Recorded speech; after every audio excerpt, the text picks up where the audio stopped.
ভালোবাসা হলো দুটি মনের মিলন, বুঝছেন স্যার? তোমরা সবাই দেখো কিন্তু কি বলে, ঠিক আছে? আমরা জানি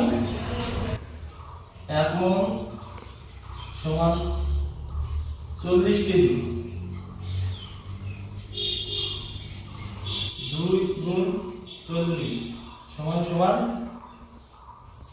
80 কেজি।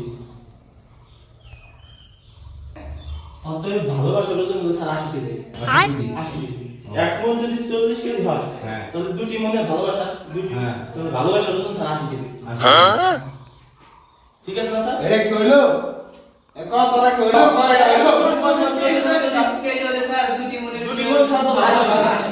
এটা কোনো যুক্তি করলো? এই বেটা যা।